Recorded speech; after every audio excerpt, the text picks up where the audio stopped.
Hey, welcome to Hungry Nordic. I'm Amanda, and I am always hungry for Swedish meatballs. I know I say a lot of things are my favorite thing. I've been claiming Swedish meatballs as one of my favorite foods since childhood, so this is maybe one of my most enduring favorites. I have Swedish meatballs here, you guys, I'm so excited. I'm going to tell you about how I cooked them. I found 3 different plates because I cooked them 3 different ways to test out which method I would like best. I'll show you a slideshow of how I did it and then review the results. First of all, there's always a reason to celebrate. I noticed that coming up on April 4th, it's the name day for Marianne and Marlene. And I have a friend from high school who I haven't talked to in ages. My goodness, how are you, Marianne? Happy name day. Go treat yourself to one of your favorite things. And a new friend, Marlene, of the past year or so, from Toastmasters. Hi, Marlene. Happy name day. I hope that you enjoy one of your favorite things and that you guys at Toastmasters will help me keep on getting better with my speaking. Getting better is kind of a theme that has emerged with me doing Swedish meatballs. Okay, as much as I love Swedish meatballs, this is the first time I've cooked them. I've cooked other type of meatballs. Somehow, Swedish meatballs was just so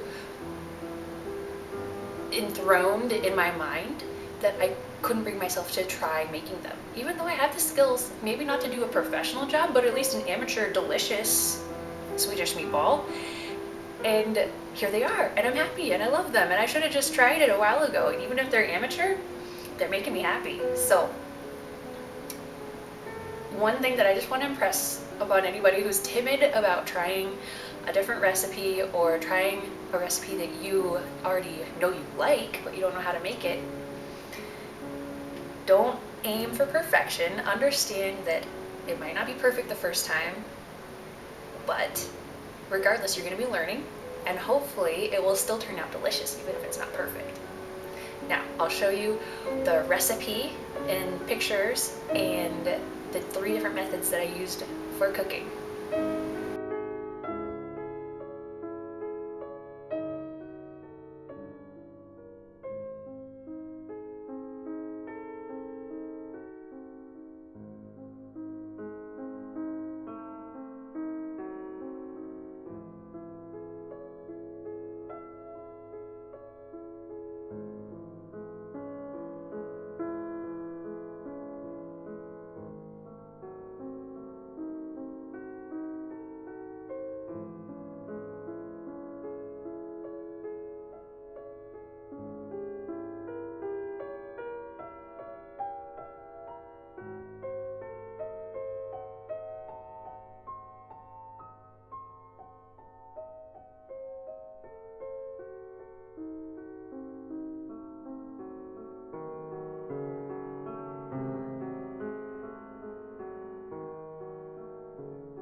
So now you've seen the 3 different methods I used for cooking.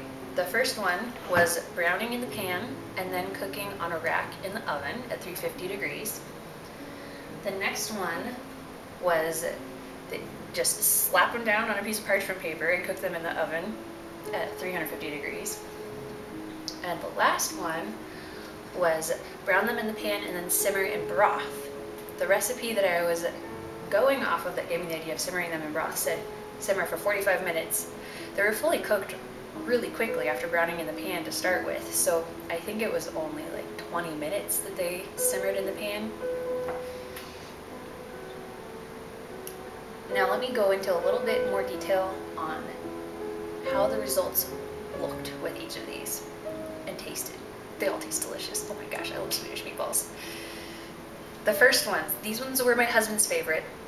When they were browned in the pan, they definitely got that nice like meatball crust of golden brown, a little bit caramelized goodness. They got a little bit overcooked in the oven, and since this was my first batch, I probably made the meatballs a little bit too big to be manageable with browning in the pan, and some of them fell apart a bit. They also didn't cook all that evenly, probably because I didn't do a very good job of making them evenly sized and make it easy on myself for browning them in the pan. But regardless, they're delicious, and the advantage with those ones is that they've got a nice brown crust if you like that. The second batch I just rolled into balls and put them on parchment paper and put them into the oven. I did try elevating the parchment paper on a rack because I knew the problem with this one, as easy as it is to just plop them on parchment paper, cleanup is super easy, you just pop them in the oven and they get cooked. The downfall is they wind up sitting in the drippings, and the drippings will kind of stick to the meatballs and you wind up with slightly soggy meatballs. Still taste great, but you can't do anything with the drippings if you want to use the drippings for gravy, and the drippings kind of stick to the meatballs, so you got soggy meatballs. They did cook very evenly though, because I wasn't messing around with trying to cook them with two methods, and cleanup was really easy, and they're still delicious. This is all we have left, and I had to fight to save this much so I could have something to point at with this video. Okay, the last batch was probably my favorite batch. These ones, I'd learned my lesson with making them too big in the first couple of batches. I made them a little bit smaller. I'll show you the size difference. This was the first batch. This is the last batch.